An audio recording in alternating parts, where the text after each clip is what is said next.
हम तो by the way सोचे कि हम तो तैयारी कर रहे थे इसी के लिए। ठीक है, हम लोग शुरू करते हैं। मैं सोचा आज लेट हो गए, आज आप शायद नहीं डाले थे। हम लोग शुरू कर रहे हैं।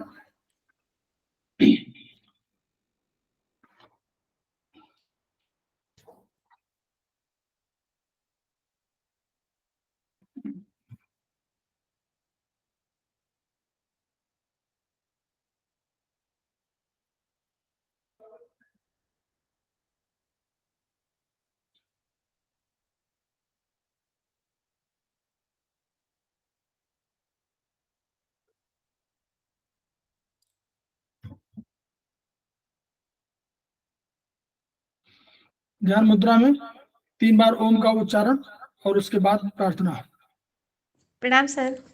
प्रणाम। ओ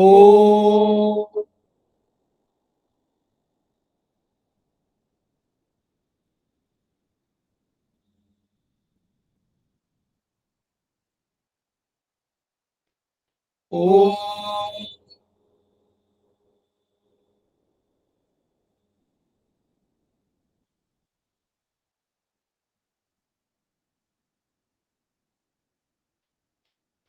ओ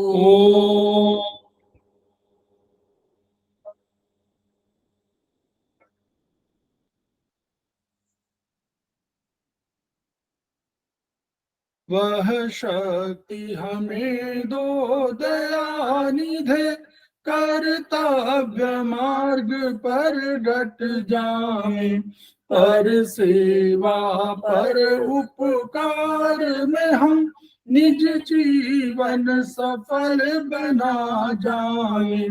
वह शक्ति हमें दो दयानिधे, कर्तव्य मार्ग पर डट जाए। हम दीन दुखी निबलों निकलो के सेवक बन संताप हर, जो है बिछड़े भूले भटके उनको तारे खुद तर जाए। वह शक्ति हमें दो दयानिधे, कर्तव्य मार्ग पर डट जाए। चल द्वेष दंभ पाखंड झूठ अन्याय से निश दिन दूर रहे, जीवन हो शुद्ध सरल अपना, शुच प्रेम सुधारस बरसाए। वह शक्ति हमें दो दयानिधे, कर्तव्य मार्ग पर डट जाए। निज आन मान मर्यादा का प्रभु ध्यान रहे, अभिमान रहे, जिस देव भूमि में जन्म लिया, बलिदान उसी पर हो जाए। वह शक्ति हमें दो दयानिधे, कर्तव्य मार्ग पर डट जाए, पर सेवा पर उपकार में हम निज जीवन सफल बना जाए।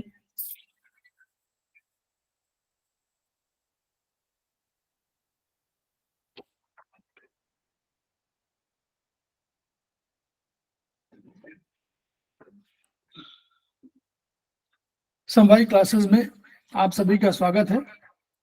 हमारे बीच में श्रीमती वर्षा श्रीवास्तव उपस्थित हैं, जो समवायी फाउंडेशन के उपाध्यक्ष हैं, उनका स्वागत है।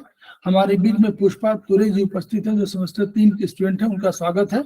हमारे बीच में बबली सिंह उपस्थित हैं, जो सेमेस्टर 3 के स्टूडेंट हैं और हमारे समवायी फाउंडेशन की प्रमोटर है, उनका स्वागत है। हमारे बीच में मुन्नी त्रिपाठी जी उपस्थित है, सेमेस्टर 3 के स्टूडेंट है, उनका स्वागत है। हमारे बीच में नीतू जैन जी उपस्थित है, जो सेमेस्टर 3 के स्टूडेंट हैं और हमारे समवायी फाउंडेशन की प्रमोटर है, उनका स्वागत है। हमारे बीच में अनीता जैन जी उपस्थित हैं, जो सेमेस्टर 4 की स्टूडेंट हैं और वो समवायी फाउंडेशन की प्रमोटर हैं, उनका स्वागत है। तो हम लोग समवायी फाउंडेशन के सदस्य हैं और हम लोग एक प्रशस्त शोध प्रशिक्षण एवं विचार संस्थान प्रयागराज से संबद्ध है। वहां के 3 मनीषियों के हम लोग ऋणी हैं। वे मनीषी हैं ब्रह्मलीन MP खेमका सर, आदरणीय जेपी अग्रवाल सर, जो वर्तमान में एस्पस के अध्यक्ष हैं, और तीसरे हैं एपेक्स बॉडी के chairman Shri S Saraf sir.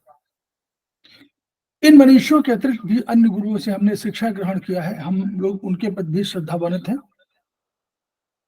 उन्होंने हमको शिक्षा, चिकित्सा की शिक्षा दिया है और चिकित्सा शिक्षा दोनों की दिया है। तो हम लोग वहां के जो मोटो है, each one reach one, each one teach one, each one treat one, उसको आपके माध्यम से जन जन जागरण अभियान के तहत पूरे विश्व में फैलाना चाहते हैं। हम चाहते हैं कि विधा कम खर्चीली है, इसलिए इसका लाभ, इसका कल्याण सभी को मिले, ऐसी हमारी कामना है। तो हम इन्हीं शब्दों के साथ आज शुरुआत करते हैं अपने पुराने विषय की ओर। हम लोग शेयर करते हैं और फिर पढ़ाई शुरू करते हैं।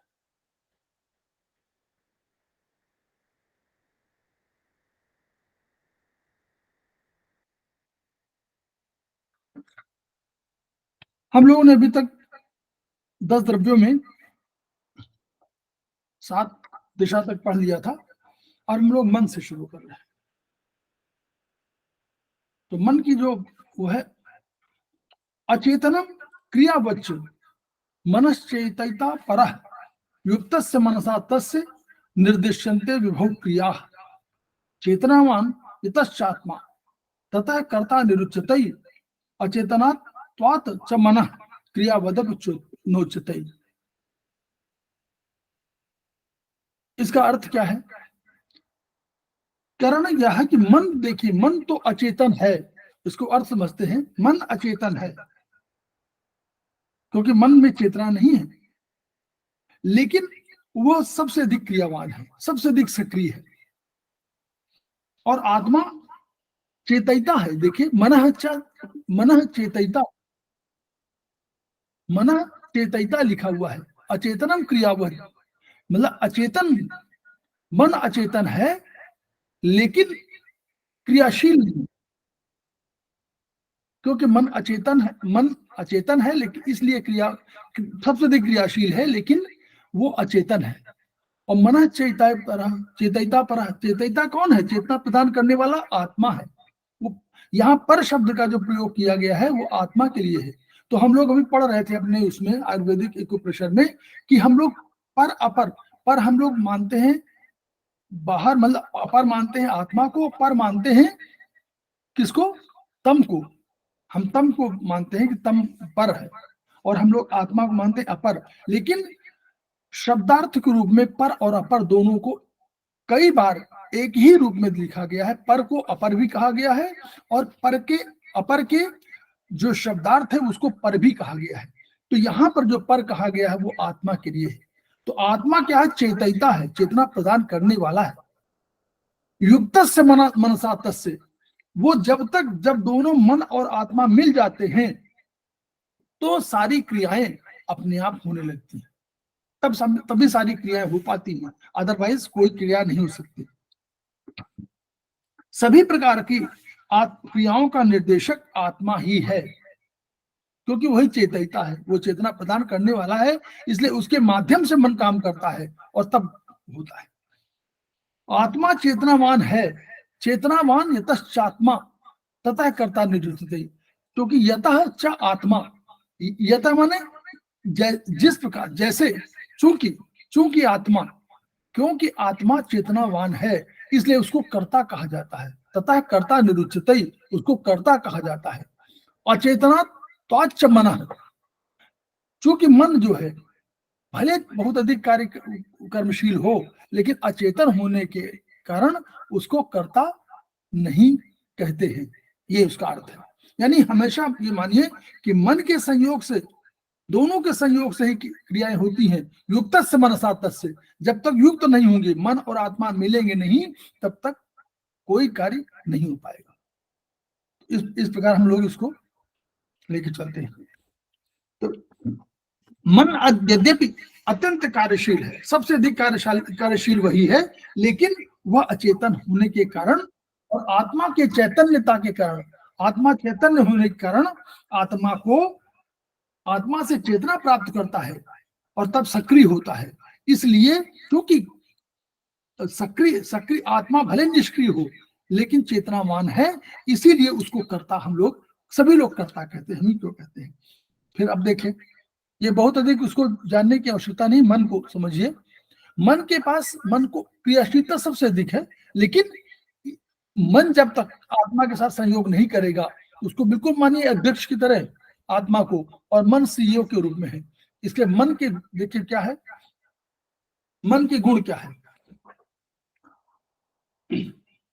अणुत्वमत अणुत्वमत चैकत्वम गुणौ मनसा स्मृतौ। मन के गुण दो है, एक अणुत्व और एकत्व। अब अणुत्व और एकत्व में क्या है, क्या हम इसका अर्थ, ये मन के गुण, अगर हालांकि शायद कभी आता नहीं है प्रश्न, लेकिन उसके गुण मान पूछ सकता है कोई कौन है। एक अणुत्व है और एकत्व है, दो चीजें हैं गुण। मन का गुण अणुत्व क्या है, अणु का माने, अणु माने सबसे छोटा, अणुस्वरूप है मन जो है, अणुस्वरूप है। इसका मतलब क्या हुआ, इसका मतलब हुआ कि वह सर्वव्यापक विभु नहीं है। केवल सर्वव्यापक विभु कौन है, आत्मा। आत्मा सर्वव्यापक है लेकिन मन सर्वव्यापक नहीं है। वो एक समय में जिस इंद्रिय विशेष के साथ संपर्क करता है, उसी क्षण उसी विषय का उसको ज्ञान होता है। ये उसका अर्थ है। अणुत्व है, वह छोटा है, अणुस्वरूप है, वह विभु नहीं है, व्यापक नहीं है। जैसे आत्मा व्यापक है, तो व्यापक न होने के कारण, वह छोटा होने के कारण, वह केवल एक समय में एक इंद्रिय विशेष के साथ संपर्क करता है और उसी विषय का उसको ज्ञान प्राप्त होता है। एकत्व गुण क्या है, दोनों काफी एक दूसरे सर से। एक चीज पूछनी थी। जी सर हम जिस टाइम पे सुन रहे होते हैं उस टाइम पे हम देख भी रहे होते हैं, और या तो हम, आप जैसे आप बोल रहे हैं तो मैं सुन रही हूँ तो लिख भी रही होती हूँ। तो अभी मन सुनने पे ध्यान देगा या लिखने पे ध्यान देगा? दोनों पे ध्यान, देखिए दोनों पे ध्यान दे सकते हैं, इसमें कोई शक नहीं। क्योंकि ऐसा नहीं है कि मन के गुण जो है अणुत्व है तो आप दूसरे विषय का कभी, क्योंकि मन सोचता भी रहता है, लेकिन अगर मन सोचता है और लिखता है तो आप ये मान के चलिए कि किसी विषय का ज्ञान कम होगा, उस किसी विषय ज्ञान अधिक होगा। ये उसका अर्थ है।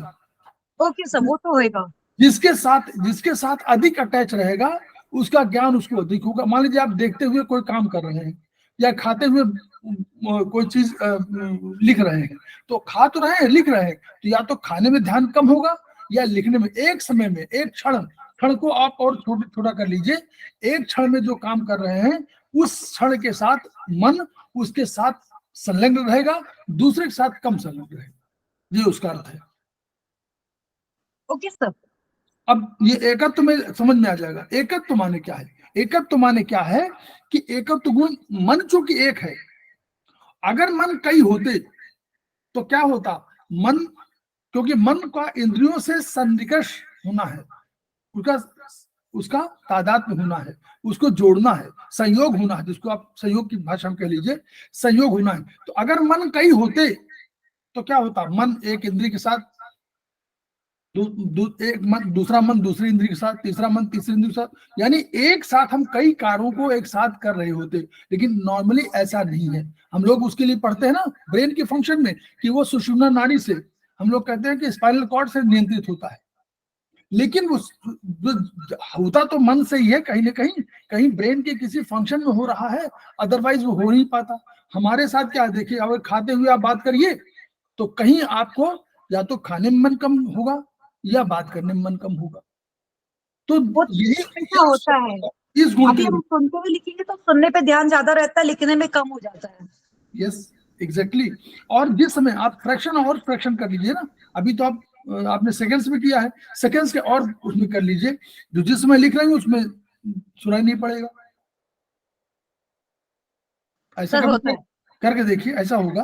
तो वो उसका वो मन, क्योंकि फ्रैक्शन ऑफ सेकंड कह लीजिए, सूक्ष्म सूक्ष्म चले जाइए, ठीक है। तो समझ आया। मन के विषय क्या है, चिंत्य विचार्यम ऊयम च ध्येयम संकल्प में च यद कश्चित मनसो ज्ञेयम तत्सर्वम ह्यर्थ संज्ञकम। मन के विषय क्या है, चिंतन करने योग्य, विचार करने, चिंतन करने योग्य माने चिंतन करने का मतलब हुआ चिंतन, ध्यान, मनन करने योग्य जो भी विषय है वो मन के विषय है। दूसरा क्या है? विचार्य, विचारी, विचारी का अर्थ है विचार करने योग्य। तो विचार करने वाला, जो विचार करने योग्य जो विषय है, तो विचारी वो कौन होगा? नॉर्मली विशेष रूप से इसको आहार विहार के संबंध में विचार करने हेतु प्रयोग किया गया है।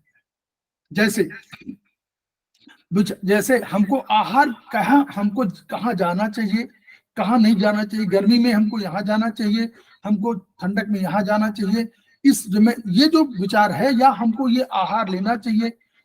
जैसे बाघभट्ट है, तीन मनीषी कहे गए हैं उसमें हमारे इस अथर्ववेद में नहीं, आयुर्वेद में, तो तीन मनीषियों में से एक बाघभट्ट है, एक चरक है, एक सुश्रुत है। तो बाघभट्ट का कहना है कि हमको जो भोजन करना चाहिए, आहार जहां होना चाहिए, हमको पहले चाहिए मित भूख, माने जितनी भूख हो उससे कम खाना चाहिए। दूसरा हमको ऋत भूख, ऋत माने जो ऋतुओं में फल फूल पैदा होते हो उनको खाना चाहिए। दूसरे ऋतुओं के हिसाब से नहीं, अपने ऋतु जहां पर रह रहे हैं उसके ऋतु में जो हो रहे हो उनको खाना चाहिए। और तीसरा उन्होंने कहा कि हित भूख, यानी वो भोजन करना चाहिए जो आपके लिए हितकारी हो। आप जिसमें बीमार हो तो उसमें जो हितकारी हो वो करिए। जिसमें आप ठीक हो, अब ठंडक में आप और ठंडी चीजें खाएंगे तो निश्चित नुकसान करेगा, हित भूख नहीं है, वो हितकारी भोजन नहीं है। तो ये विचार जो है ये विचार ही में आता है। वितर्क, तर्क माने तर्कपूर्ण क्या है कि कोई अपनी तर्क शक्ति द्वारा आप ये तय करिए कि हमको काम क्या करना है। आप तय करते हैं ना कि हमको ये तर्क है, अगर मैं यहाँ जाऊंगा तो ये करूंगा, ऐसा होगा तो ये होगा। तो ये जो तर्क वितर्क करते हैं, इनके आधार पर ये वितर्क जो है ये आपका है। ध्येय और संकल्प दो हुए। अब संकल्प सबसे बड़ा है, लेकिन ध्येय में एकाग्र चित्त होकर के आप क्या करिए, किसी विशेष विषय के संबंध में आप सोच लीजिए, ये ध्येय है। संकल्प माने क्या है? संकल्प का और अधिक अर्थ है। संकल्प में केवल यही नहीं है कि सोचना है कि हम क्या करना चाहते हैं, इसका नहीं है, बल्कि इसका सबसे बड़ा, मन का यही सबसे बड़ा गुण है संकल्प, जिसको बोलते हैं। तो संकल्प में है कि वो कोई भी विषय आपके पास आया, उस विषय के बारे में आप सोच रहे हैं। विषय माने कोई भी विचार आया कि इसमें हमको करना है, तो हमको ये करना है कि हमको धर्म, इसको हम लोग धर्म से जोड़िए, इसको धर्म और न्याय के हित में, न्याय की दृष्टि से हित, वो धर्म और न्याय की दृष्टि से ये हमारे लिए, समाज के लिए उपयोगी है कि नहीं है, और ये संकल्प है। समझ रहे हैं? संकल्प का अर्थ सबसे व्यापक है, संकल्प सबसे अलग है। ध्येय भी कम है लेकिन संकल्प सबसे अधिक है। इसलिए संकल्प माने कोई भी आचरण, कोई भी व्यवहार, कोई भी विचार आपको ये समझ के करना है कि धर्म के रूप में और न्याय के रूप में इसकी स्थापना या इसका कार्य अच्छा होगा या नहीं। ठीक, तो ये सब काम। और जो भी कुछ यद कश्चित मनसो ज्ञेयम, कोई भी जो भी मन से के द्वारा जाना जा सकता है, वो सब इसके श्रेणी में आता है, इसके परिधि में आता है। यद कश्चित मनसो ज्ञेयम, जो भी मन के द्वारा जाना जा सकता है, वह सब कर्म जो है ये मन का के विषय है। ठीक, अब हम लोग यहां पर आ गए। अब उसके मन के लक्षण क्या है, देखिए मन के लक्षण क्या है कि लक्षणम मनुषो ज्ञानस्य भावो भाव एव च। तो आप किसी की ओर समझ लीजिए क्या है कि देखिए हम लोग कैसे ज्ञान प्राप्त करते हैं। जो हम जब आत्मा, इंद्रिय और मन और इंद्रिय के विषय माने इंद्रिय के अर्थ, हम लोग कहते हैं ना कि अर्थ माने विषय भी होता है, तो वही अर्थ। विषय क्या है?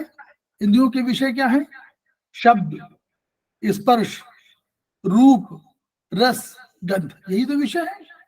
तो इंद्रिय, आत्मा इंद्री के विषय यानी उसके अर्थ जब मन के साथ संयोग होता है, सन्निकर्ष शब्द का इस्तेमाल किया गया है। इसको हम नो संयोग मान लीजिए, लेकिन सन्निकर्ष और व्यापक है। तो आत्मा का इंद्री से, इंद्री के विषयों से, और जब मन का इनके साथ संयोग होता, सन्निकर्ष होता है, तभी उसका ज्ञान, कोई भी वस्तु का ज्ञान तभी हो पाता है। तो ये जब ज्ञान हुआ, अच्छा अब मान लीजिए इनके साथ संयोग जब नहीं होता, मान लीजिए मन का इंद्रियों के साथ या आत्मा के साथ या इंद्रियों के विषयों के साथ संयोग नहीं हुआ, किसी कोई एक अभाव हो गया, तो ज्ञान नहीं होगा। तो ज्ञान का होना सब इन चारों के, आत्मा, इंद्री, इंद्री के विषय और मन, चार, इन चारों के साथ सन्निकर्ष जब होगा तब ज्ञान होगा। और अगर इनका सन्निकर्ष नहीं होगा, संयोग नहीं होगा, तो ज्ञान नहीं होगा। तो ज्ञान का होना और ज्ञान का अभाव, वहां लिखा हुआ लक्षण मनुष्यो ज्ञानस्य भावो, भाव अभाव भाव च, अभाव और भाव दोनों उसके लक्षण हैं। मन का या तो ज्ञान होगा या ज्ञान नहीं होगा, यही मन के लक्षण है। अगर इनके साथ संयोग नहीं होगा तो मन बड़ा चंचल है, वायु के समान संबंधित चंचल है, वायु से अधिक गतिशील है। वायु तो कम गतिशील है, क्योंकि वायु भौतिक है तो वो कम गतिशील है। इसकी जो है ये और अधिक गतिशील है, इसलिए इसको बहुत अधिक कहीं भी एक सेकंड में कहीं पहुंच सकता है, शायद वायु भी नहीं पहुंच सकती, तो वही उसमें है। तो मन को एक और शब्द नोट कर लीजिए, जैसे हम लोगों ने अर्थ का शब्द, अर्थ को नोट करिए। अर्थ माने विषय होता है। विषय कौन होता है? वही शब्द, स्पर्श, रूप, रसगंध। ये कभी कभी आता है कि अर्थ क्या है। विषयार्थ माने, जब विषयार्थ माने होता है तो भी यही अर्थ है।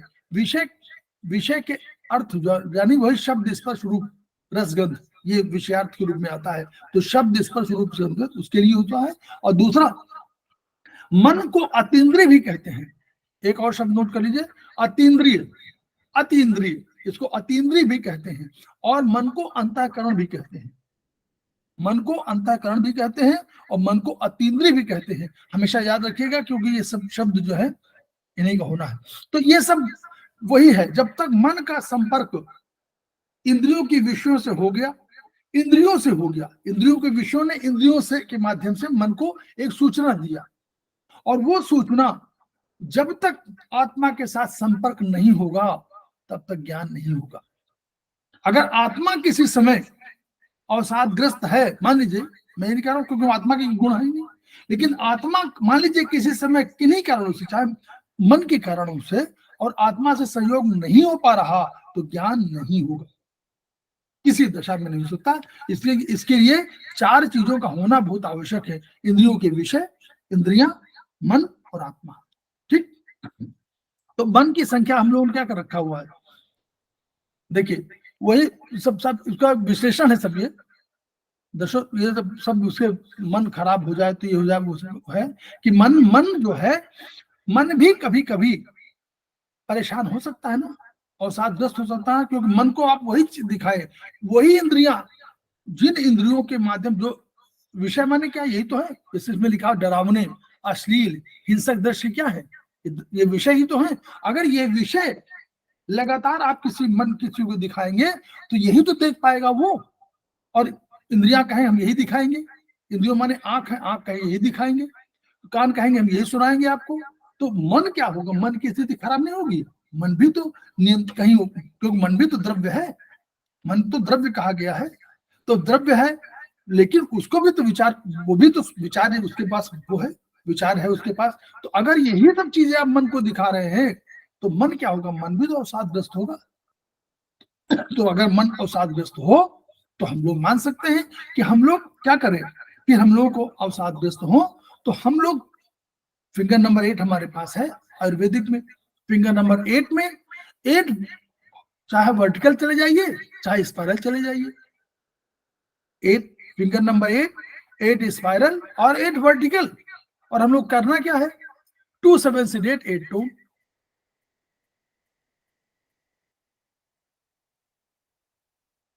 क्लियर? जहां तो कोई दिक्कत नहीं है। Yes sir. वही जो हम लोग ट्रीटमेंट करते हैं वही है इसमें। टू हाँ, ये आज मैं यही सोच रही थी कि सर एक्चुअली क्या होता है ना, घर में जब बच्चे बात नहीं मानते हैं और कुतर्क करते हैं, जो कुतर्क अगर आप समझ लीजिए तो भी हाँ, तो शुरू करेंगे वो 2 से तर्क के अगेंस्ट भी कुतर्क होता है। तो वो कारण ये है ना कि आप देखिए इसमें वही चीज है, मन जो है, इसीलिए कहा जाता है कि मन को आप वही चीज दिखाइए, क्योंकि इंद्रियों पे कंट्रोल, आंख नहीं बंद कर लेगा ना वो, इंद्रियों पे कंट्रोल उसका तब होगा जब वो इंद्रियों को वश में रखेगा। तो इंद्रियों को वश में रखेगा तो आपको देखने नहीं देगा। लेकिन यही चीज अगर नहीं है, क्योंकि मन जो है ये भी काम कभी कभी नहीं कर पाता ना, हमेशा तो नहीं कर सकता। तो अगर समाज में यही वातावरण है कि आप रामदेव ब्रदर्स की अगर फिल्म देखेंगे तो नेचुरली डरावने ही होंगे। हिंसक दृश्य लगातार देखेंगे तो हिंसा ही तो होगी। तो वो मन को जो आप स्थिति करेंगे वही, तो मन कभी भी, इसीलिए मन के रोग बहुत अधिक होते हैं आज की डेट में।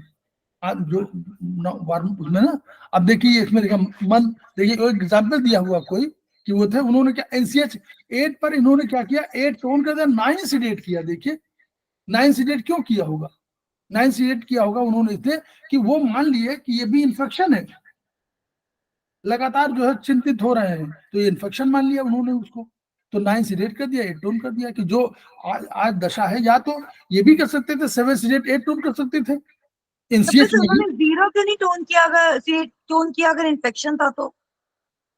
ना ना, तो 8 को मन को टोन किया ना, 9 को इन्फेक्शन को उन्होंने माइनस कर दिया, इन्फेक्शन को माइनस कर दिया, मतलब प्रकाश को कम कर दिया। मतलब जो चीजें, देखिए थ्योरी आपको एक प्रोटोकॉल नहीं 10 प्रोटोकॉल आप बना सकते हो सर। लेकिन वायु से क्या संबंध हो गया मन का, 2 से? हाँ, हाँ, टू तो गतिशील है ना।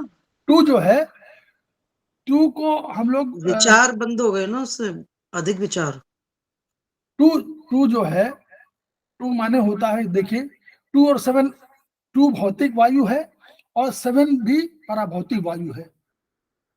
2 क्या करती है, वो मूवमेंट कराती है। जैसे मान रात में ये अनिद्रा वगैरह में हम लोग यूज करते हैं कभी ना, क्योंकि मन क्या होता है, मन और अनिद्रा में क्या होता है, एक दृश्य शुरू होता है, फिर वो चिंता बढ़ती जाती है, वो चिंता और होता है, फिर आगे बढ़ते जाते हैं, वो रुकते नहीं है। तो लगातार आपका ब्रेन फंक्शनल होता है, ब्रेन आराम नहीं कर पाता। अब हम समझा नहीं, तो मन जो है बेचैन हो रहा है, मन को एक दिशा में बहा ले जा रही है, तो दिशा भी बहाती है और 2 भी बहाता है। तो कभी अनिद्रा हो तो हम लोग क्या करते हैं, 2 7 8 8 2, यही तो करते हैं। बोलिए, हम लोग अनिद्रा में क्या करते हैं? जी सर। अनिद्रा में 2 7 8 8 टोन करते हैं। क्यों? क्योंकि हम लोग मन को शक्तिशाली बनाते हैं और दिशा और वायु को दोनों घटाते हैं, क्योंकि मूवमेंट करा रहे हैं ना, दोनों मूवमेंट करा, दिशा भी मूवमेंट कराती इधर उधर भगाती है और वायु भगा रहा है। यहाँ नहीं करा है, लेकिन नॉर्मली जो है आप सर दिशा तो समझ में आ जाता सर, पर वायु के लिए सर पूछ रही थी। हाँ, तो वायु हो गया ना बस। तो ये उन्होंने इसमें 9 सीडेट किया है, 8 टोन, रिजल्ट मिल गया अच्छा। तो आप भी कर सकते हैं, लेकिन अगर 7 सीडेट 8 टोन करेंगे तो भी हो सकता है आपको रिजल्ट मिल जाता। सर तो मतलब मेरी जो होता है, जिस समय पे जो काम नहीं करना है वो नहीं करके इंसान दूसरा कर रहा हो, तो भी उसका, क्योंकि उसका नर्वस सिस्टम है, मतलब वो समझ नहीं पा रहे कि क्या चीज ज्यादा इंपॉर्टेंट है क्या कम है, तो उसमें भी ये कर सकते हो 2 उसमें भी वही 7 सीडेट 8 टोन। उसमें दिशा का आ गया ना, उसमें दिशा है, दिशा देखिए, दिशा गड़बड़ है ना। हमको क्या हमको डायरेक्शन होना चाहिए, दिशा बोध, दिशा माने दिशा बोध, माने दिशा, जीवन की दिशा का ज्ञान। वही बोल रहे, और उन लोग को तो लगता है कि यही दिशा सही है, वो एक हाँ, तो ऐसा है, एक शब्द है, लाइन है, बहुधा कुपथ ही तो रोगियों को भाता है। आप रोगी को बहुत बढ़िया पथ्य वाला भोजन दीजिए तो कह के नमकीन नहीं खाएंगे। वही है, जो बीमार होता है उसको कहाँ मालूम होता है। ठीक है, देखिए भी है, निद्रा अनिद्रा में हो रही तो जीबी जॉइंट में 2 सीडेट 8 टोन, या कर रही हूँ आजकल, बहुत असर है, बहुत ज्यादा इफेक्टिव है। हाँ, 2 7 भी करिए, 2 7 भी करिए, 2 7 सीडेट 8 टोन वो भी कर लूंगी। 7 सीडेट 8 टोन पिंक कलर लगाते हैं, उससे बहुत आराम है। इसमें लिखा लीवर में भी आप कर सकते हैं। लीवर कभी कभी अगर बहुत अधिक निद्रा हो रही है, क्रॉनिक हो गई है, तो लीवर के मेरिडियन में भी लगा दीजिए। 8 हॉरिजॉन्टल लगाइए, बल्कि 8 वर्टिकल लगा दीजिए आप। 8 वर्टिकल, 8 टोन, 2 7 सीडेट, ठीक है। वही मतलब फिंगर नंबर, वही फिंगर नंबर 3, फिंगर नंबर 3 में 8 वर्टिकल और 2 7 सीडेट 8 टोन लगा दीजिए तो होगा, ठीक है। अब आपको देखिए, देखिए मानसिक प्रवृत्तियां बहुत मैंने पढ़ना, लेकिन सात्विक, राजसिक और तामसिक 3 प्रवृत्तियां होती हैं। सात्विक माने सत्व गुण वाली, राजसिक माने रजोगुण वाली, और तामसिक माने तमोगुण वाली। तो 3 मानसिक प्रवृत्तियों में जो सात्विक गुण है, ये प्रकार कई लिखा हुआ आप देख पढ़ेंगे इसमें, ये सात्विक गुण वो होते हैं जो क्वालिफाइंग, हमने बार बार कहा क्वालिफाइंग मार्क्स है। जब तक ये क्वालिफाई नहीं करेंगे तब तक ब्रह्मलीन नहीं हो पाएंगे, तब तक आप आत्मा में, परमात्मा से संयोग नहीं हो सकता है आत्मा का। तो ये सत्व गुण जो है सबसे अधिक, ये मानस प्रकृतियां हैं, ये अवगुण नहीं है। अवगुण तो राजसिक और तामसिक है, ठीक। लेकिन ये भी समझ लीजिए, इसमें अनेक आप पढ़िएगा, किताब में, पूरी किताब में है, मैं संक्षेप बता दे रहा हूं। ऐसा नहीं हो सकता कि एक समय में एक पुरुष, हम लोग सब पुरुष है ना, बताइए पुरुष है कि नहीं, पहले बताइए। Yes sir. मुन्नी त्रिपाठी बोलिए। माना हुई तो वो पुरुष भी तो सर माना पुरुष नारी का तो संबंध सर नहीं है ना इसमें, तो सर सबको बताया गया है इंसान, करके। पुरुष भी इंसान। पुरुष माने यहाँ तो इंसान, पुरुष सभी कहा इंसान गया की, है, यहाँ तो ब्रह्मांड इंसान। पुरुष वही है। जी जी जी सर, वही कहना चाह रही हूँ। तो पुरुष, हम पुरुष जब बोलते हैं तो पुरुष वही अपना आयुर्वेद का बोलते हैं। तो पुरुष में 2 प्रवृत्तियां तीनों हो सकती हैं। कभी सत्व गुण अधिक होगा, कभी आपका रजोगुण अधिक होगा, कभी आपका तमोगुण अधिक होगा। तो जिसकी बहुतायत हो, अगर मान लीजिए पूरे जीवन दर्शन में सत्व गुण की अधिकता है तो सत्व गुण है, अगर उसमें बहुतायत रूप से राजसिक गुण के है तो राजसिक गुण है, और तामसिक गुण है पूरे जीवन में तो तामसिक है। लेकिन एक समय विशेष में, एक काल विशेष में सात्विक भी हो सकता है, राजसिक भी हो सकता है 24 घंटे में, और तामसिक भी हो सकता है, ठीक। ये गुण के साथ, क्योंकि जितने गुण हैं आप देखेंगे उसमें बहुत अधिक होगा। तो जिस समय जो गुण अधिक हो, जैसे एक ही पुरुष देखिए, एक ही पुरुष, अब ये पढ़िएगा, बहुत बढ़िया पढ़ने का है ये, उसका पूरे इतने पढ़ेंगे जो आप लोग, हम लोग कहीं पढ़ते नहीं, यही तो लिखा हुआ मिला है, कहीं मिलेगा नहीं। गांधर्व सत्व, राजसिक प्रवृत्तियां 7 7 6 6 7 7 8 8 बताई गई हैं, और आप पढ़िए तो आश्चर्यचकित रह जाएंगे कि ये देखिए सब हमारे ज्ञान का आधार। अब देखिए, एक ही पुरुष चिंतन भेद माने चिंतन करते समय, तो कैसे होगा? एक ही पुरुष कई हो सकता है। जैसे एक धर्म का चिंतन करेगा तो कभी आप पूजा कर रहे हो तो धार्मिक है, नहीं आप बढ़िया लगे हो बिल्कुल उसमें तो आप धार्मिक हैं। आप कोई काम विषय बात कर रहे हो तो आप कामुक हैं, और कोई हिंसा विषय कर रहे हो चिंतन तो हिंसक है। तो यानी कोई प्रवृत्ति हमेशा सदैव एक ही व्यक्ति में तीनों हो सकते हैं, ये है आपका हुआ है। अब मन का कर्म क्या है? देखिए मन के कर्म क्या है? इंद्रिया विग्रह कर्म मनस स्वस्य निग्रह ऊहो विचारस्य ततः परम बुद्धि प्रवर्तते। अब क्या? इंद्रिय का अभिग्रहण करना, इंद्रिय का अभिग्रहण करना। अभिग्रहण माने क्या हुआ? जिसका इंद्रिय का अभिग्रह करना क्या हुआ? इंद्रिय का अभिग्रह करना क्या हुआ? जिस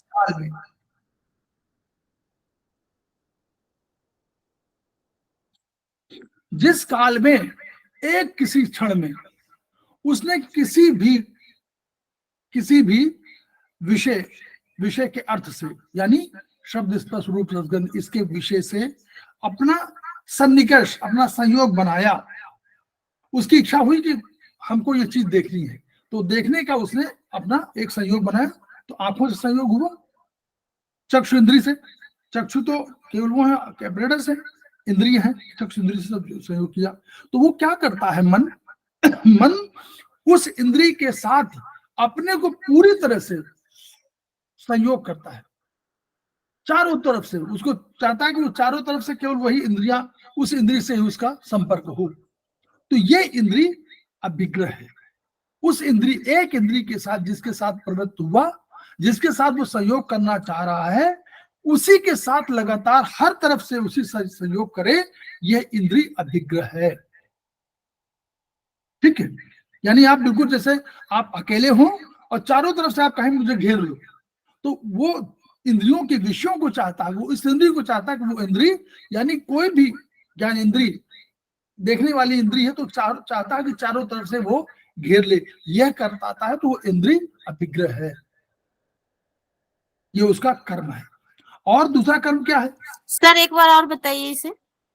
जैसे किसी इंद्री के साथ संपर्क करना चाहता है, जैसे माने आंखों के साथ ही संपर्क करना चाहता है मन, तो वो मन वो चाहता ये है कि वो इंद्री चारों तरफ से उसको घेर ले, यानी वो केवल उसी के साथ संयोग करे, किसी के साथ और जुड़ना नहीं चाहता है। अगर ये काम कर सकता है, वो सक्षम है, तो वो इंद्री अभिग्रह है। क्लियर हुआ? एक सर इंद्री, अभिग्रह का समझ में नहीं आ रहा सर, अभिग्रह वर्ड का मतलब क्या है? अभिग्रहण माने, अरे अभिग्रहण करते नहीं, अधिकार करना हुआ है ना सर, कन्फिस्केट करते हैं, अधिकार करना ही तो ऑक्यूपाई करना। यस, अभी वो कन्फिस्केशन इसका शब्द होता है ना, कन्फिस्केट कर लेते हैं, जैसे गवर्नमेंट कन्फिस्केट कर लेती है किसी की संपत्ति को। ओके सर, ओके तो ठीक उस सर। इंद्रिय के विषय को सर अधिकार कर लेना होगा ना, जैसे किसी के संपत्ति पर अधिकार कर लिया, यही होगा ना सर? हाँ वही तो उस इंद्रिय का, उस इंद्रिय और इंद्रिय के, देखिए इंद्रिय के साथ इंद्रिय का विषय भी तो आएगा। अगर आंख आएगी तो आंख का विषय भी तो आएगा, रूप, तो रूप आएगा तो रूप के साथ इंद्री भी आएगी। तो उस इंद्री को चाहता है वो रूप और इंद्री उसको चारों तरफ से घेर ले। अगर ये काम करने में सक्षम है मन, तो वो इंद्री का भी ग्रहण है, क्योंकि तब वो पूर्वा वाली बात वो हो जाएगी कि तब वो एकत्व वाला गुण जो हो जाए ना, अणुत्व और एकत्व, वही वाला सार्थक हो जाएगा। वो चाहेगा कि हमको एक ही इंद्री घेरे, हम चार चीजों प्रवृत्त न हो। ये नहीं चाहे उस समय कि हम उसमें टेस्ट भी कर ले, उसी में हम सुन भी ले, हमें वो कर ले, ये हुआ। तो इंद्रिय का अधिग्रहण उसका कर्म है, बस कर पाता है कि नहीं कर पाता अलग पॉइंट है। दूसरा स्वयं अपना निग्रह। अब देखिए स्वयं निग्रह क्या है? स्वयं निग्रह का मतलब क्या हुआ?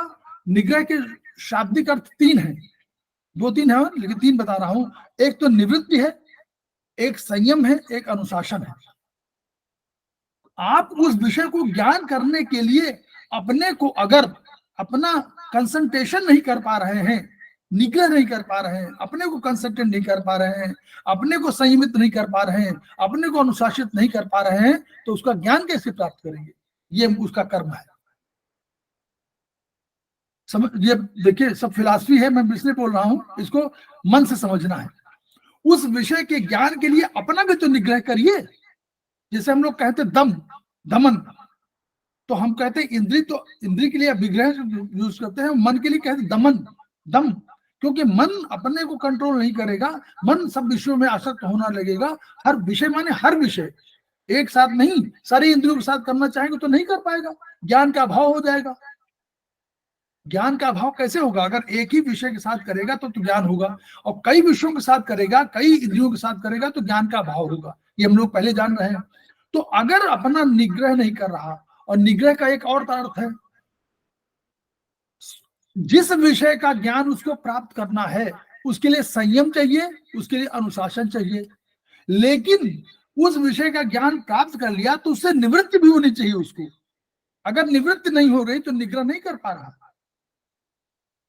यानी उससे हट भी जाए। निवृत्त मतलब? निवृत्त माने उससे हट जाए, डिटैचमेंट, मतलब नॉलेज लेके उसका डिटैचमेंट मिल ले। भाई आपने एक मान लीजिए आप कोई चीज देख रहे हैं, फिल्म देख रहे हैं, तो आपने माना कि हम 15 मिनट देखेंगे, तो आपने उस विषय का ज्ञान प्राप्त कर लिया। अब आप उसमें देखे जा रहे हैं, तो आप इसका मतलब डिटैच नहीं हो पा रहे हैं। वही सर ना, वही डिटैच हो जाना ना। हाँ यस, डिटैच मतलब उस विषय ज्ञान प्राप्त करिए। इंद्रिय वो मन के कर्मों की बात कर रहे हैं, उस विषय का ज्ञान प्राप्त करिए और उसमें उतनी देर में कंसंट्रेट करिए, इसमें कोई शक नहीं है। कंसंट्रेट करिए, संयमित करिए, अनुशासित करिए। लेकिन जब आप उसका ज्ञान प्राप्त कर लें तो उससे आपको डिटैचमेंट होना, ये भी निग्रह के उसमें आता है। निग्रह के शाब्दिक, निग्रह के जो पर्यायवाची है, निग्रह के जो अर्थ है, उनमें मैं बता रहा हूं। ठीक, ओके सर। फिर ऊह, हम लोग का वितर्क, ऊह करना, ऊहो विचारस्य तथा परम बुद्धि प्रवृत्ति। ये जो मन के कर्म है, ऊह और विचार, मतलब वितर्क करना और विचार करना, इसके बाद मन के कर्म समाप्त हो जाते हैं। इसके बाद मन का काम समाप्त और बुद्धि का काम शुरू। तथा परम बुद्धि प्रवर्तते, इसके बाद मन का क्षेत्र यहीं तक सीमित, इसके आगे नहीं, इसके आगे जो है बुद्धि का काम शुरू हो जाता है। यानी सर मन, ऊह का मतलब क्या हुआ? वितर्क, तर्क वितर्क वाला नहीं होता है कि हम वो बोलते हैं कि जैसे मान लीजिए कोई कहे कि हम वहां जाएंगे तो वो हमसे मिलेंगे, तो वो हमसे ये करेंगे, फिर हमको अगर ये बात करेंगे तो हमको ये बोलना चाहिए, ये बात करें तो ये बोलना चाहिए। ये जो तर्क वितर्क है, इसमें आप लोग विचार नहीं करते हैं कि भाई हम जाएं ये करें। वो जो तर्क वितर्क है उसकी बात कर रहा है ये ऊ।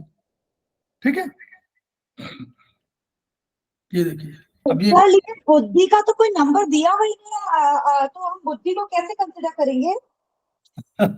बुद्धि तो मन के साथ ही है ना, अलग तो ना है।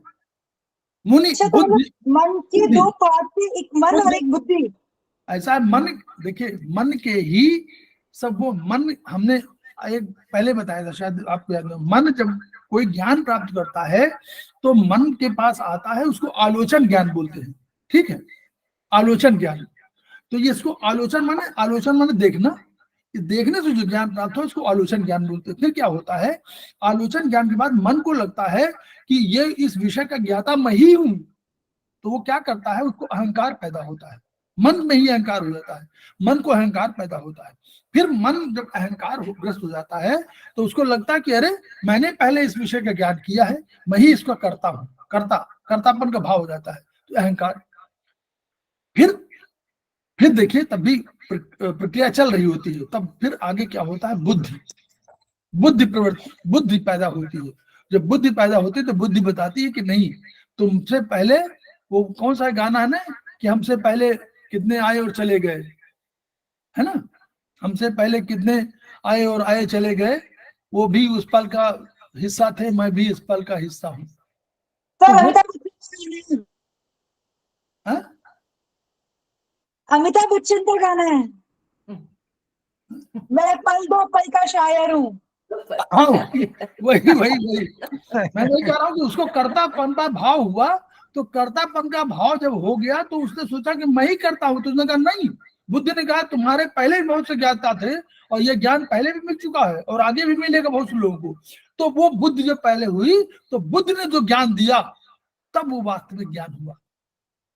सामान्य ज्ञान के लिए, वो पराभौतिक ज्ञान के लिए, आत्मिक ज्ञान के लिए वो और एक ज्ञान है, वो उसको बोलते हैं निर्विकल्पक ज्ञान। वो हम लोग नहीं बात कर रहे हैं, हम सविकल्पक ज्ञान की बात कर रहे हैं, जिसमें हम लोग अपना भौतिक जगत में रहते हुए उस ज्ञान की बात कर रहे हैं।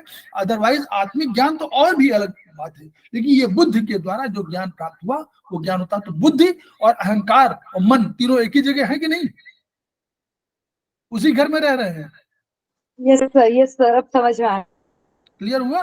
चलिए वो देखिए, ये क्लियर हो जाए, यस सर, क्लियर। ये क्लियर हो जाए तो समझिए धन्य आप, हम लोग धन्य, सभी लोग धन्य। यही तो है पूरा, समझिए। मतलब कहीं यूज एक बार भी हो कोई बात नहीं, लेकिन यूज कभी होगा ही। आत्मा देखिए, शरीरम ही गते तस्मिन शून्यागारम चेतनम पंच भूता वशेषत्वात् पंचत्वम गतमुच्यते। शरीर में, शरीर क्या है, आत्मा है। आत्मा निकल गई और शरीर कैसे हो गया, ऐसे हो गया जैसे गृहस्वामी चला गया। गृहस्वामी जो घर का मालिक था वही चला गया, तो शून्य आगार, शून्य ग्रह, आगार माने ग्रह, शून्य आगार, बिल्कुल सूना हो जाता है। तो ये क्यों अचेतन हो जाता है। और उस समय क्या होता है, शरीर में कोई भी, देखिए पंच महाभूत कौन है, पृथ्वी जल तेज वायु आकाश, वही आकाश वायु अग्नि जल पृथ्वी, यही तो है। और ये शेष रह जाते हैं, तो उसमें ये कहा जाता है कि ये शरीर पंचत्व को प्राप्त हो गए, अर्थात नहीं रहा। ठीक, ये उसका अर्थ है। ब्रह्मलीन, अब देखिए एक और शब्द है ब्रह्मलीन, इसी से जुड़ा हुआ है। मनुष्य का शरीर पंचत्व लीन हो गया, पंचत्व में चला गया। ठीक, पंचत्व माने प्रकृति में लीन हो गया। आत्मा तो अलग जाती है, तो आत्मा ब्रह्मलीन कब होती है? आत्मा को ब्रह्मलीन होने के लिए जो उस जहां जहां जिस आत्मा जिस शरीर के साथ रही है, उसके कर्मों का भोग भी आत्मा को भोगना है। हम लोग आत्मा को थोड़ा सा डिफरेंट मानते हैं ना, तो हम उसको भोगना पड़ता है, और जब वो भोग लेती है उन कर्म फल का भोग, तब वो आत्मा ब्रह्मलीन होती है। इसीलिए बार बार कह रहे हैं कि सत्वगुण, जितना सत्वगुण आता जाएगा, तो जिस देह के साथ आत्मा रही है, तो उसको आत्मा को देही का भी कहा गया है। हम शरीर, उसको शरीरी कहा गया है। तो आत्मा जो है देही है, तो वो देही तब तक रहेगी, तब तक ब्रह्मलीन नहीं होगी, तब तक परमात्मा से मिलेगी नहीं, जब तक कि वो कर्मों का जिस शरीर के साथ रही है, जिस देह के साथ रही है, उस देह के साथ उसका। ठीक, तो ये पूर्ण सत्व ब्रह्म है, और ब्रह्मलीन तभी होगा जबकि वो सात्विक गुण आ जाएंगे, और सारे सात्विक गुण होकर के आत्मा ने सब कर्मों का भोग लिया, क्योंकि आत्मा द्रव्य है हमारा। अब आत्मा का कोई डायरेक्टर इस रूप में नहीं है, केवल परमात्मा के अलावा। आत्मा को यह तय करने का अधिकार नहीं है कि वह किस देह में जाएगी, किस योन में जन्म लेगी। हाँ, जिस योन में जन्म लेगी, जिस जीव में जन्म, जिस शरीर में जाएगी, उस शरीर के द्वारा किए गए कर्मों का भोग उसको भोगना है। लेकिन यह उसके नियंत्रण में नहीं है, इसका नियंत्रक कोई और है। इसका नियंत्रक या तो परमात्मा है, अन्यथा और कोई हो ही नहीं सकता। जो परमात्मा है वही उसका नियंत्रक है कि वो किस योन में जाएगा, लेकिन स्वयं इसको अपना ये स्वयं डायरेक्टर है, ना हमारे इस शरीर में कोई डायरेक्टर है, तो उसको भोगना है तभी जाएगी। ठीक है, अब कैसे आत्मा, जैसे आत्मा भी तो कहते हैं कि आत्मा है, तो हमारे शरीर में आत्मा है या कहीं है, वो कहते हैं हर जगह आत्मा है। तो हर जगह आत्मा इस पर है, जैसे कि उन्होंने का एग्जाम्पल दिया कि जैसे आप पानी में सूर्य को देखें तो 1000 आदमी खड़े हों, सबको 1000 सूर्य दिखाई पड़ते हैं, वैसे ही आत्मा सबको अलग अलग जगह पर अलग अलग दिखाई पड़ती है। हम जब दार्शनिक बात, तो हमारी यहाँ आत्मा हमारी दार्शनिक आत्मा नहीं है, हमारी गीता की आत्मा नहीं है। पहले गीता की आत्मा तो बहुत बड़ी आत्मा है, वो तो न जायते मृते व कदाचिन और नायम भूतवा भविता व न भूयः अजो नित्य है शाश्वतोयम पुराणो और न हन्यते हन्यमाने शरीरे। वो तो कभी मरती नहीं, कभी जन्म नहीं लेती। और नायम भूतवा, न तो वो जन्म लेती है, न कभी ऐसा भी नहीं होता कि वो होने के बाद और फिर दोबारा हो जाए। एक बार जन्म ले तो आप ये कहें कि दोबारा फिर जन्म ले लेगी, ऐसा भी नहीं है। अज है, कभी जन्म अजन्मी है। अज माने अजन्मा, अजन्मा, वो आत्मा अजन्मी है। नित्य है, नित्य माने हमेशा सदैव रहने वाली है। अजो नित्य है, शाश्वतोयम, शाश्वत है, कल भी थी, आज भी, कल भी रहेगी। पुराणों है, कभी उसमें मालूम ही नहीं कि उसको कब उसका आदि है, शुरुआत कब हुई थी कोई जानता। पुराण है। और न हन्यते हन्य माने शरीरे, न तो किसी को मार सकती है और न किसी को मारती है। ठीक है, और तमाम उसमें गीता में तमाम वो है ना कि यह एनम वेति हतारम यशैनम मन्नते हतम उभौ तव न बिजानी तो नायम हंति न हन्यते। जो इसको मारने वाला मानते हैं और जो इसको मरा हुआ मानते हैं, मारा जाना मानते हैं, वो दोनों लोग नहीं जानते। उभव माने दोनों, तव दोनों लोग, बिजानी तो जानते नहीं है। नायम हंति, न तो ये मारती है और न मारी जाती है। नायम हंति न हन्यते, तो ये गीता की आत्मा है, उस आत्मा की बात नहीं। हमारी यहाँ आत्मा द्रव्य है, हम द्रव्य की बात कर रहे हैं। ठीक है, चरक की आत्मा भिन्न है, द्रव्य है। वो उसमें क्या है, उसमें हम लोग भौतिक से पराभौतिक की ओर बढ़ रहे हैं। तो भौतिक में क्या आकाश था, तो भौतिक आकाश से जब ब्रह्म आत्मा की ओर हम लोग चलते हैं तो हमारा जो है कार्यशीलता जो है बढ़ती जाती है, वो हमारी जो है शक्तिशाली होती जा रही है। सबसे अधिक वो यहाँ विस्तार था, वहां सूक्ष्म गई। आकाश सब विस्तारित है, लेकिन आत्मा बिल्कुल सूक्ष्मतम तो वहां पर है, लेकिन उसकी पावर बढ़ती जाती है। आकाश कम सक्रिय है कहाँ, और आत्मा कितना काम करा लेती है मन से। तो ये अंतर है बस, केवल और कुछ नहीं है। और अगर हम लोग कभी मानेंगे कि जैसे हम लोग अणु और परमाणु को, इलेक्ट्रॉन, प्रोटॉन, न्यूट्रॉन को देख पा रहे हैं आज की डेट में, पहले नहीं देख पाते रहे होंगे। तो जब हम वैसे हम कर रहे हैं कि अगर कभी हम लोग ऐसा माइक्रोस्कोप बना लें जिसमें देखें, तो हम हो सकता है हम लोग आत्मा को भी देख सके कि वो कोई और उसका नाम से उसको बुलाया जाए, तो उसको आत्मा द्रव्य है। ये हम लोग कह रहे हैं बार बार केवल कि आत्मा द्रव्य है। हम लोग उसको गीता से कल्पना नहीं कर रहे हैं, ना गीता, ठीक। तो भौतिक में, पराभौतिक में वही है, जैसे आकार छोटा, क्रियाशीलता अधिक है। तो इन सबसे ऐसे ही मस्तिष्क की तुलना की गई इसको, कि मस्तिष्क में भी क्या है, मस्तिष्क देखिए है तो छोटा, सेल बहुत छोटे हैं उसके, लेकिन कितने क्रियाशील हैं। वहीं से पूरे इतने बड़े लंबे चौड़े शरीर को, 5 फीट को कंट्रोल करता रहता है, हाथों को, जो कि, और यही कहीं वही जो ब्रेन में है, वो ब्रेन अगर फंक्शनल ठीक से नहीं होता तो कोई हाथ पैर काम ही नहीं कर पाता। इस रूप में हम लोग इसको देख सकते हैं आधुनिक विज्ञान के संदर्भ में। जो कॉर्टेक्स है, हमारा कॉर्टेक्स है, न्यूक्लियस है, इन सब में ही तो है, ठीक है। तो ये तो इसमें कोई बड़ी वो पूछना तो नहीं है, हम लोग आगे चल रहे हैं, बस बढ़ते जा रहे हैं। ये सर नहीं पूछना, ठीक। तो हमारा ये है, तो इसमें कुछ नहीं हम, अच्छा अब यही है। एक और कहाँ पर आए, ये आए नहीं कहीं, करणानी, अच्छा ये आगे।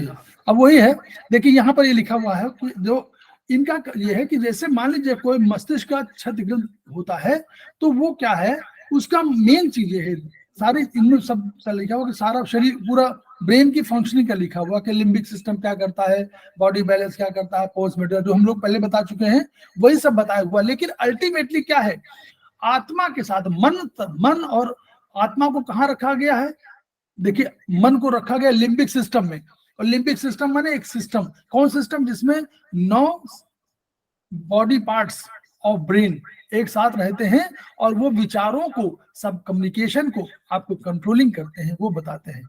और कॉर्टेक्स, अब मस्तिष्क का जो कॉर्टेक्स है, कॉर्टेक्स माने ऊपरी भाग, जहां पर सारे इंफॉर्मेशन जाती है और बहुत से काम हम लोग करते हैं, उनको कॉर्टेक्स में रखा गया। और न्यूक्लियस माने कोर ऑफ द ब्रेन, वो बिल्कुल बीचों बीच समझ लीजिए, नीचे के भाग में न्यूक्लियस होता है, उसको आत्मा के साथ रखा गया। जो संबंध हम लोग रखा है उसके हिसाब से, सही है गलत है ये पार्ट नहीं, लेकिन क्योंकि हम लोग मानते हैं कि ब्रेन को, नर्वस सिस्टम 6 नंबर की, 6, 7, 8, 9 यही सब हमारे जो है नर्वस सिस्टम के वो हैं। और यहाँ से नर्वस सिस्टम शुरू होता है, तो हम लोगों ने उसको आत्मा के साथ न्यूक्लियस ऑफ ब्रेन को जोड़ा है और कॉर्टेक्स को जोड़ा हुआ है। तो कॉर्टेक्स हम लोगों ने ऊपर रख दिया है, लेफ्ट थंब में ऊपर यहाँ रख दिया है वात जॉइंट में, और हम लोगों ने क्या कहते हैं, कोर ऑफ द ब्रेन जो न्यूक्लियस है उसको हम लोगों ने कफ जॉइंट में रखा हुआ है। यहाँ से हम लोग उसको व्यवहार को नियंत्रित कर रहे हैं। ये साइंटिफिक इंटीग्रेट, जो मॉडर्न साइंस के साथ हम लोग इंटीग्रेट कर रहे हैं, उसको हम लोग बात कर रहे हैं, है ना, इक्विवेलेंस।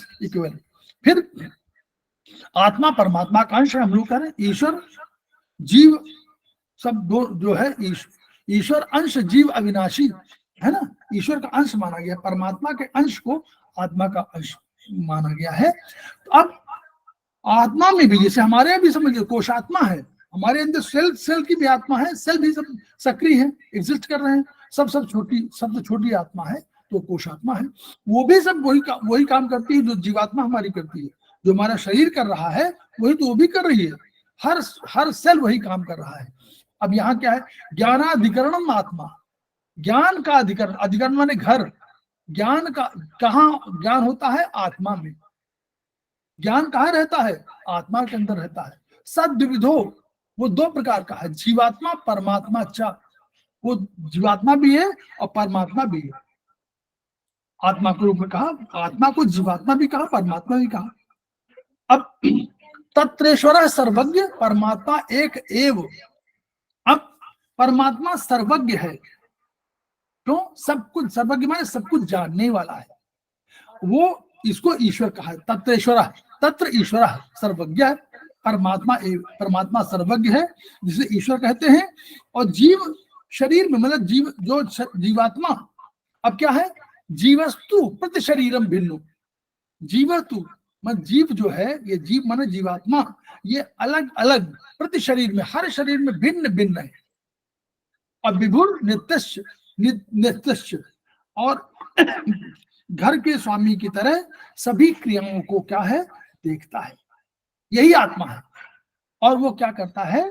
वो विभु है। विभु बने सर्वव्यापक है, वो एक शरीर में है तो सब जगह वो एग्जिस्ट कर रहा है। और नित्य से, जितना कारण है, और सुख दुख से, ये तो हम मानते हैं, अलग से दुख दुख रहित है, सुख दुख तो भोगते हैं, लेकिन ऐसा नहीं है, आत्मा भी सुख दुख का भोग करती है, जैसे शरीर करता है। शरीर से अलग नहीं, द्रव्य है वो, इसलिए वो भी, आत्मा भी कहीं ना कहीं सुख दुख का अनुभव करती है।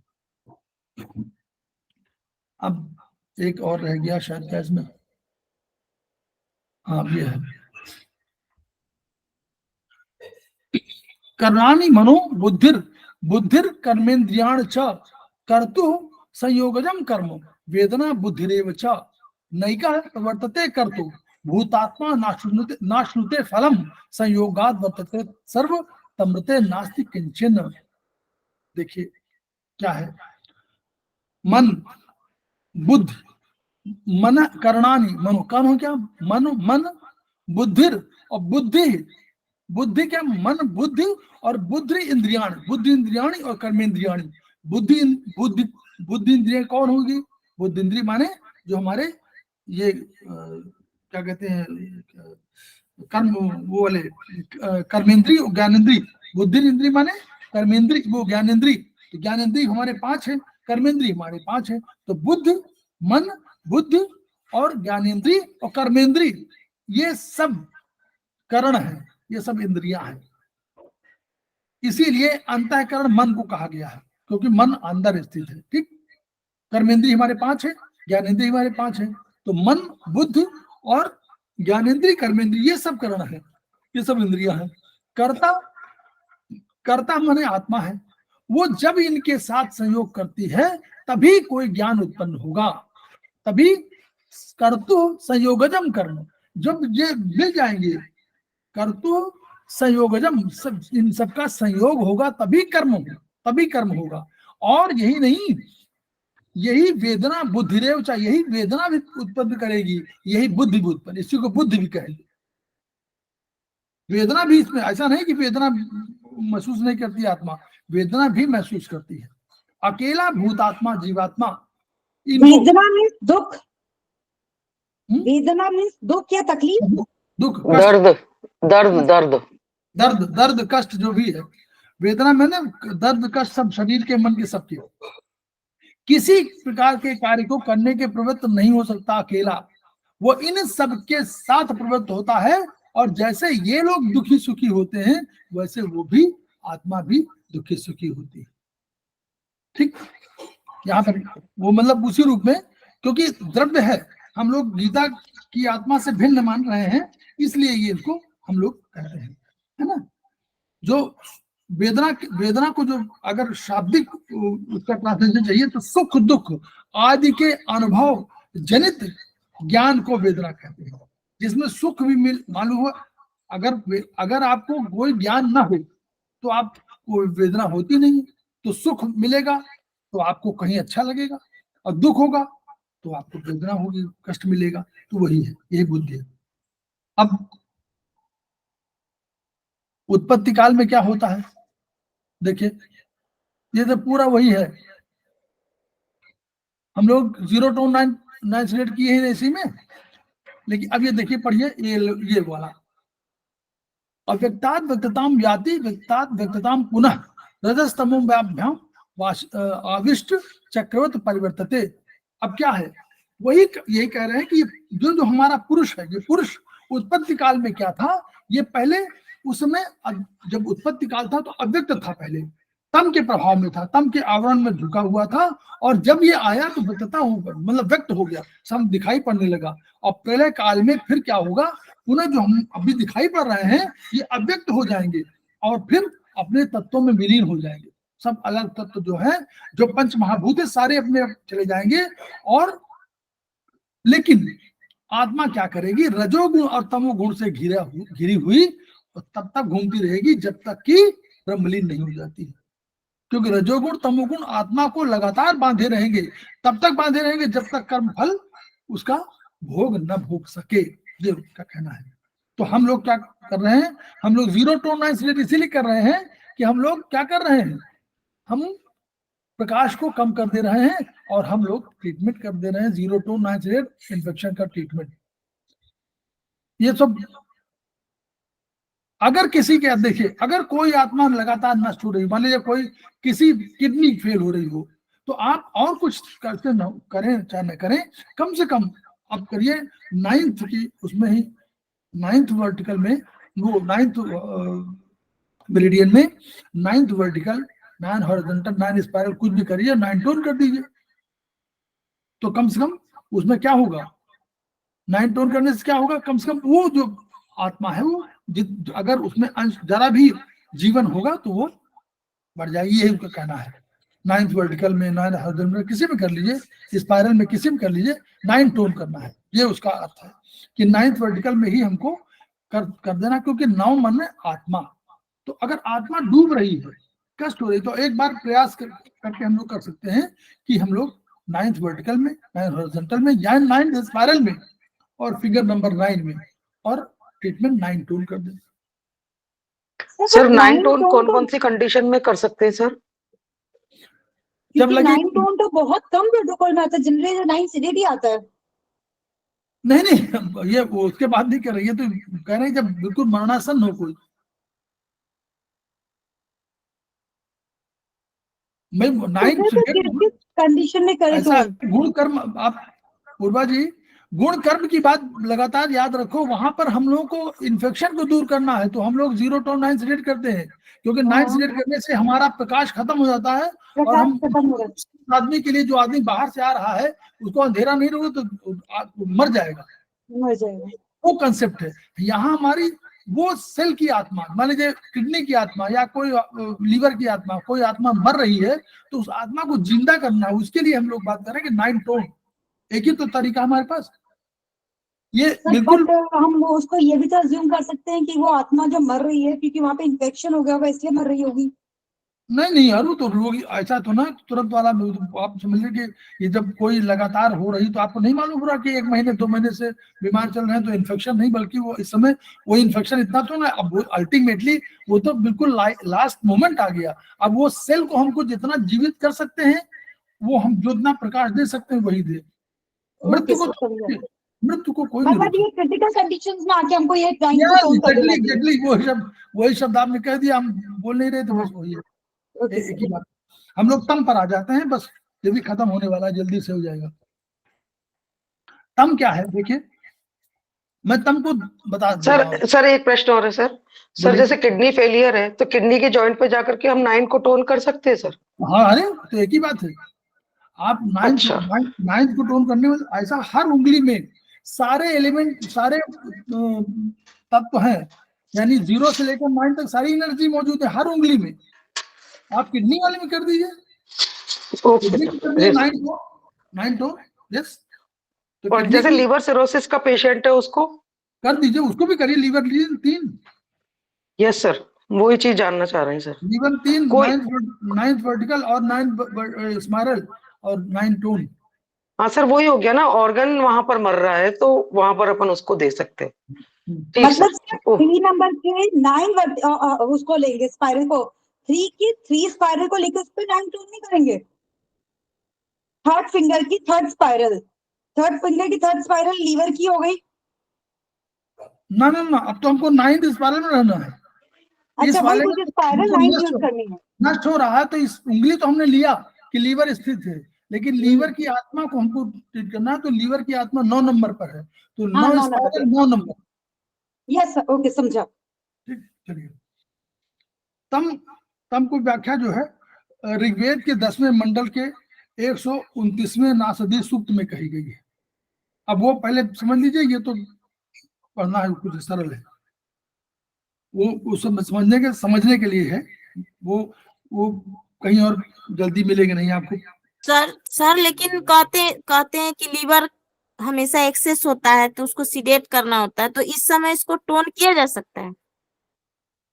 लीवर को टोन कहाँ कर रहे हैं हम लोग? सर हम लीवर बोले नहीं कि लीवर में नहीं थे स्पाइरल वो- टोन करेंगे।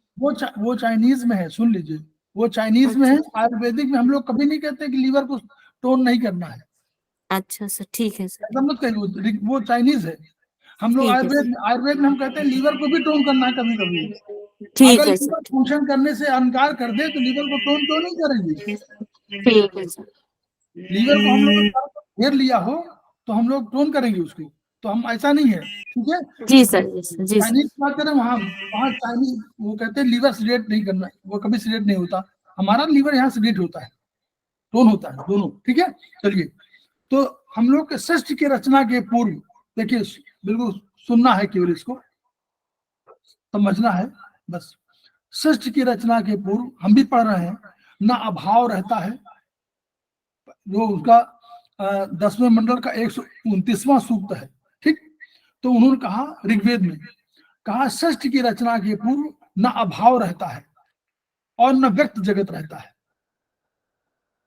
न अभाव रहता है मतलब अभाव भी नहीं है, अभाव माने कुछ, कोई चीज अभाव वो भी नहीं है, और न व्यक्त जगत है, न लोक है कोई, और न अंतरिक्ष है, और न उसके ऊपर के लोकांतर है।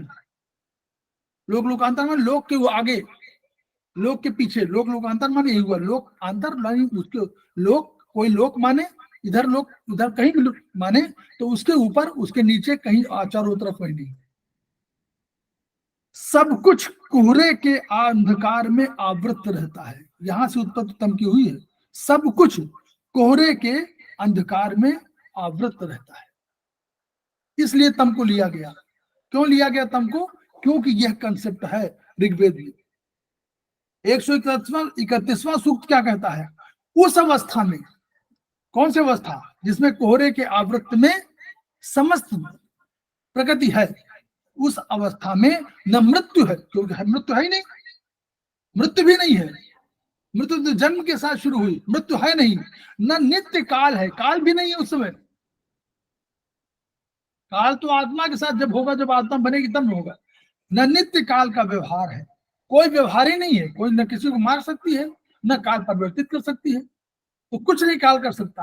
काल का काम क्या है? परिवर्तन, वो भी नहीं कर पा रहा। वो दिन और रात्रि का व्यापक चिन्ह, दिन कब दिन हो रहा है, कब रात हो रहा है, कोई व्यवहार ही नहीं है, कोई चिन्ह ही नहीं है, कोई वहां नहीं लगा हुआ कि 10 किलोमीटर ये स्टेशन रह गया ना, कुछ नहीं, कोई व्यवहार नहीं है, न कैसे दिन होगा कब रात होगा, कुछ नहीं।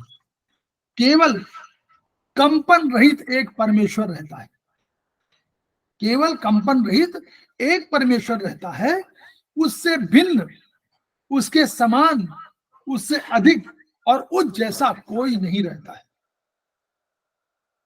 वह देखिए, सुनिएगा, उसके केवल एक कंपन रहित परमेश्वर रहता है, कोई मृत्यु नहीं रहती, कोई काल नहीं रहता, कोई दिन और रात का व्यवहार चिन्ह नहीं रहता, केवल कंपन रहित परमेश्वर रहता, बिल्कुल मतलब कंपन, कोई वो नहीं, कंपन रहित, ऐसा नहीं कि वो विचलन हो ना, वो कंपन रहित का मतलब क्या हुआ? कोई भी ऐसा ही फिलॉसफी है।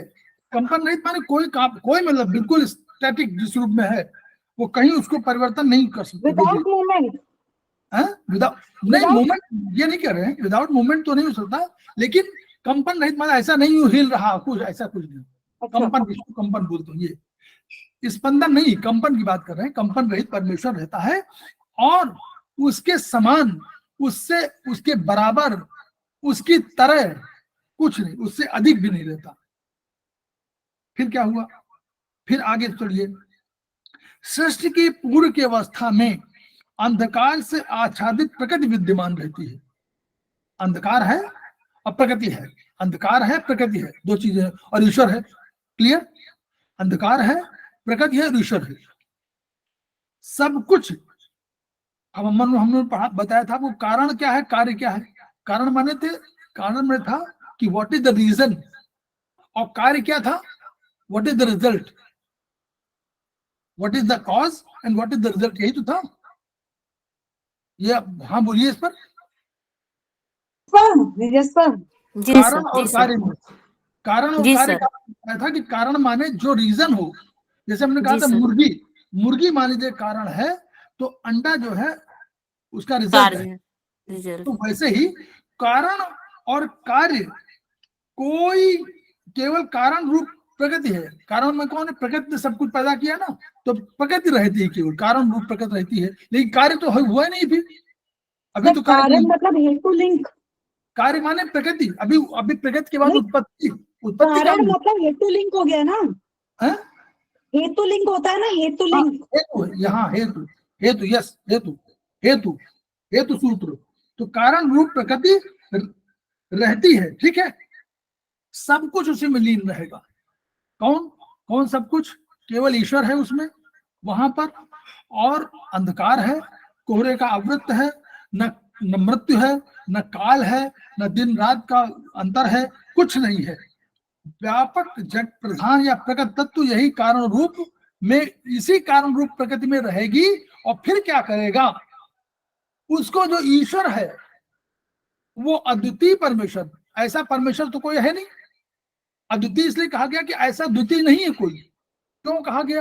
क्योंकि कहा गया कि न उसके समान है, न उसकी तरह है, न उससे अधिक है, न उस जैसा, तो यानी अद्वितीय हो गया।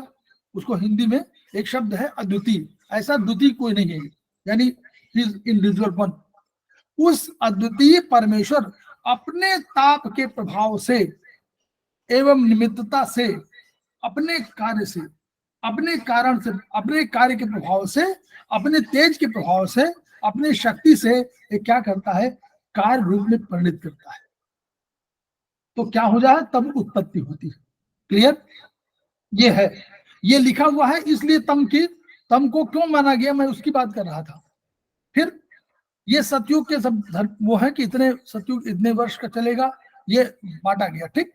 फिर कलयुग में यार एज क्या होगी, सतयुग में क्या थी, सब में है, ठीक। अब ये क्या है, कैसे कैसे फिर क्या हुआ, मैं डेवलपमेंट बता दूं, आप पढ़िएगा इसको। सतयुग में जब 400 वर्ष का आयु हुआ करती थी, है ना, मनुष्य की आयु, पुरुष की आयु, तो क्या हुआ, उसके बाद क्या हुआ, धीरे धीरे अधर्म के अतिरिक्त अन्य कोई कारण नहीं था, अधर्म ही था जिसने इस रोगों की उत्पत्ति किया, ठीक। सतयुग जब बीतने लगा, जब सतयुग का काल बीतने लगा, तो लोगों ने क्या किया, लोग सुविधा भोगी होने लगे, अधिक भोजन करने लगे, तो शरीर में भारी पड़, शरीर भारी होने लगा, फिर थकावट बढ़ने लगी, तो आलस्य आने लगा, आलस्य घिरने लगा, सुख भोगी होने लगे। भाई अगर आप श्रम और परिश्रम के बीच में, दोनों वो श्रम और आराम के बीच में एक नियंत्रण रखते हैं तो बढ़िया है। तो फिर लोग सुविधा भोगी होने लगे, अधिक आलसी होने लगे।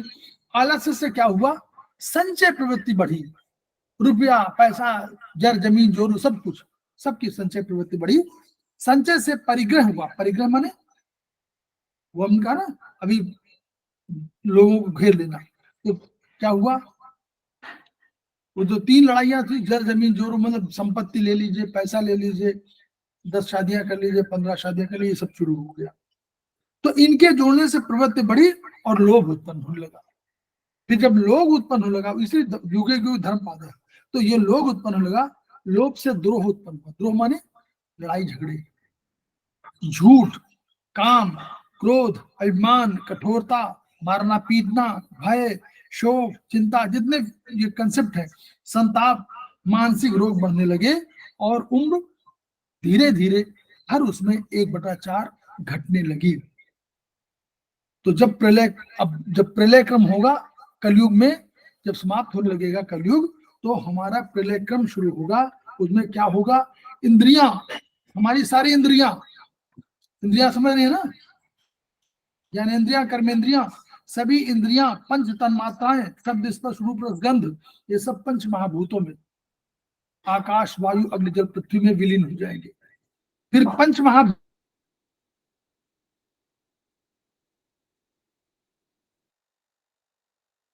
सर आवाज नहीं आ रही। सिस्टम ऑफ प्रलय। क्लियर? सारे हमारे इंद्रियां, हमारी पंच तन मात्राएं जो है शब्द स्पर्श रूप रस गंध, ये सब पंच महाभूतों में, पंच महाभूत अहंकार में, अहंकार बुद्धि तत्व में और बुद्धि तत्व प्रकृति में विलीन हो जाएगा। इस प्रकार जो है ये हमारा चैप्टर समाप्त हो गया।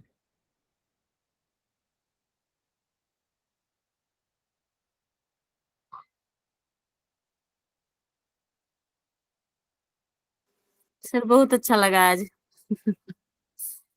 समझ में आया कि नहीं? हम समझ में आया कि नहीं? बस इतना है, वही थोड़ा सा अभी मालूम तो जी समझ सर। में आया है, अब खुद